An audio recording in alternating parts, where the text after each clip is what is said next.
Hi everyone and welcome to What's Wrong With. This time we're gonna talk about Furi. And what's wrong with Furi? Well, not really that much.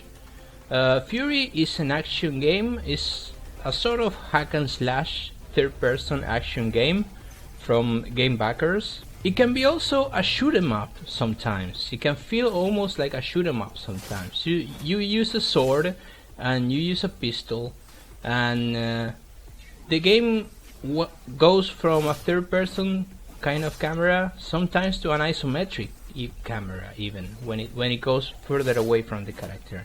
So the gameplay is complex. The gameplay is challenging and complex. At the lowest difficulty, it doesn't really unlock trophies or achievements. So in my understanding, it's not even worth it.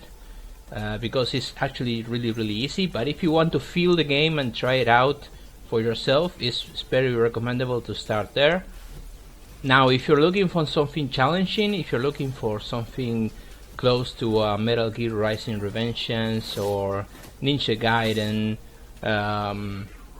you know, something rewarding, something that you have to earn those fights, then you will choose the normal difficulty, or what I call hard difficulty, which is the difficulty called Furi, which is my entire walkthrough that I'm going to publish tomorrow is going to be on Furi difficulty, and then I will transition to Furier, which is the hardest one, and it's unlocked only by finishing Furi. Also there is a speedrun mode when you have to defeat all bosses without saving. And there is a leaderboard, and all the results of your speedrun will be published there. So there is a lot to do in Furi. Now the story, guys, is simple but it's complex at the same time. It speaks a lot not at the story of maybe the protagonist, but at the story of what really matters and what is important. And I won't go further from that, but that's why I say it's simple but complex. It's a story that if you give it some room, it will leave you with a thought, and it will make you think about what you were doing in the game. And that is an accomplishment. I can say that the story for an indie game is an accomplishment, because believe me, I've seen a lot worse in AAA games. So I can't imagine what these people could do with the amount of money of a AAA game to back them up. The graphics are really stylish and look unique. The character design is really awesome, guys. It's really fucking awesome. All the bosses are unique. There are I'm not gonna say the total amount of bosses, but there are more than you think that they are. There are a lot of them. Every single boss has its own character design, character look, and even voice, and they all fit. They all fight in a very different way. So basically, what you're going to be doing in the game is a little exploration that you can do while walking around with a guy in a rabbit suit that talks to you.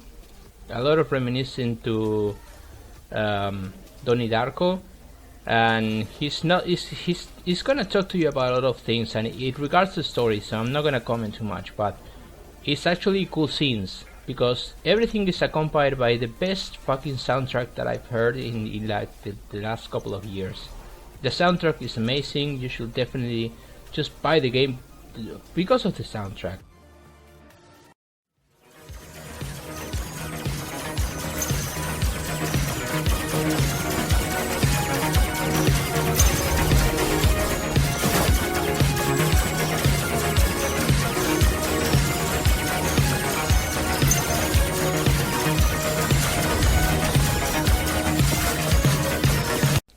Sounds fits the mood of the game perfectly, and if I would have to say some couple of bad things, now this is a boss fight game.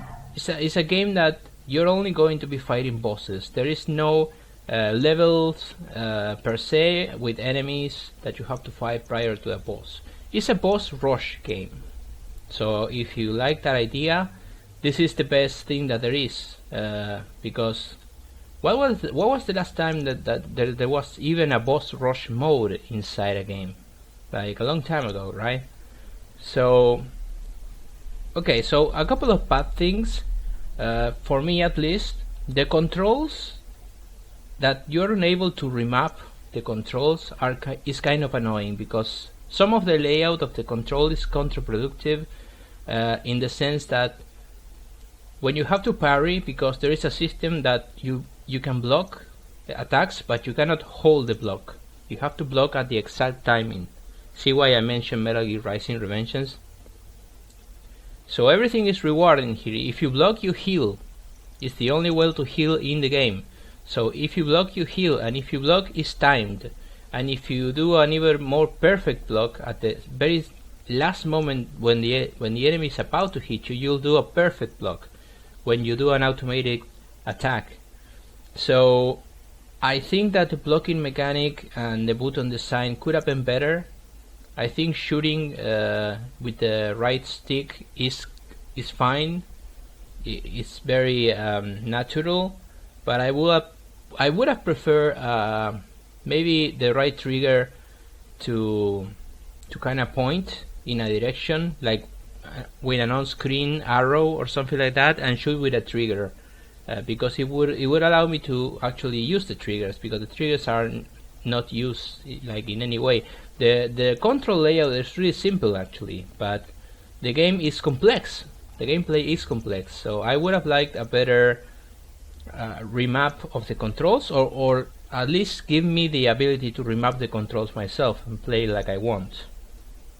And the second bad thing, I will say that when you are exploring after a boss fight, the camera feels like Alone in the Dark camera, and I'm talking about the fucking first Alone in the Dark camera. Like, when you try to go up, it goes down. When you try to go left, it goes right. It just changes according to the camera position, and it's really weird. It feels old. But let me say this, because I've read out reviews and they haven't even said it.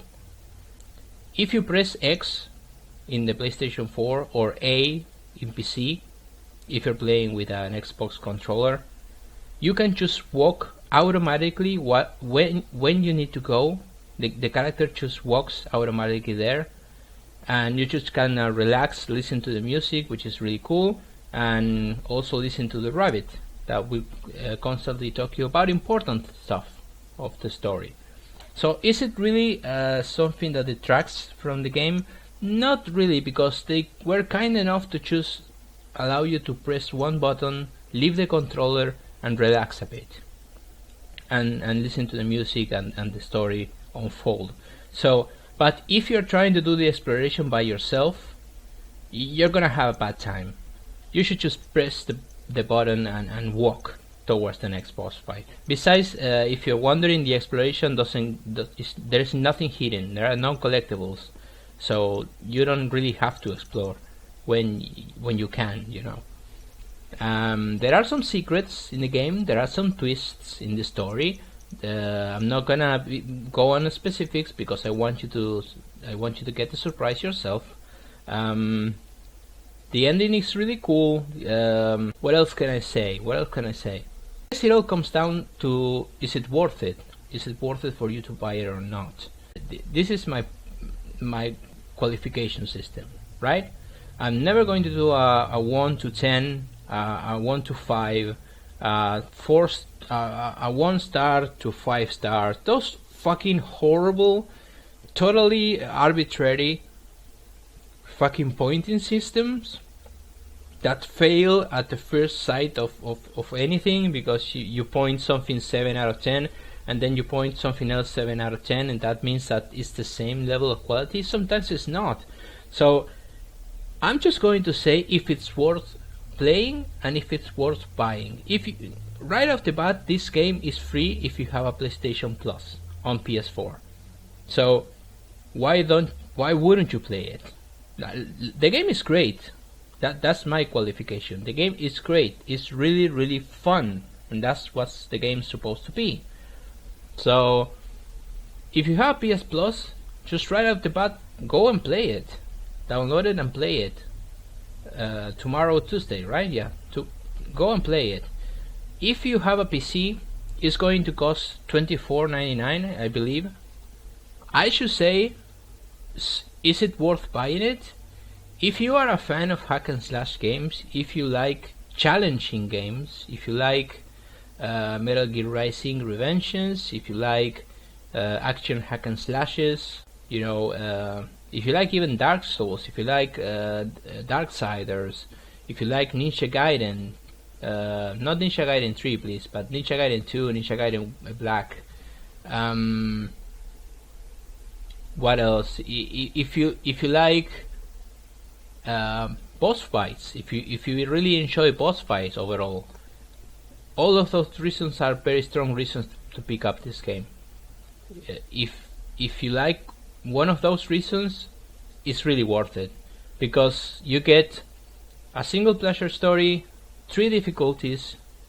The hardest difficulty is really fucking up there, guys. It's really challenging. Then you get a speed run. You get leaderboards if you wish to do speed runs with leaderboards, which is a cool addition to the game. And you're going to be fighting these bosses more than once, because in each difficulty, like going from the easiest, which again I will say that doesn't unlock trophies or achievements, and then going to normal or hard, whatever you want to call it, to hardcore, the bosses changes patterns and attacks. So you will never fight the same boss in any of these difficulties. You will fight new attacks. So there is a lot of content here, guys, for a game that it might be over. You want to know maybe how many hours of gameplay there is in here. I will say 6 or 7 hours, but that's only the first playthrough, and that's in normal or hard difficulty. Probably if you play on the easiest difficulty, the bosses are just piece of cakes. They are not really that hard at all. You could finish the game potentially in 4 hours in the easiest difficulty. In the medium, yeah, 6 to 7, and in the hardest, guys, well, you're probably gonna spend a month in trying to beat the bosses. Yeah, so there you have it. That was my review of Furi. Totally worth it. Amazing game, guys. You should get it. If you like games, if you like having fun, you should get this game. If you love boss fights, if you don't like boss fights, you know, that's the only reason why I wouldn't recommend this game. If you don't like boss fights, if you don't like challenging yourself against a couple of boss fights, then don't get it, because that's basically what it is. But otherwise, you should find a way to get this game.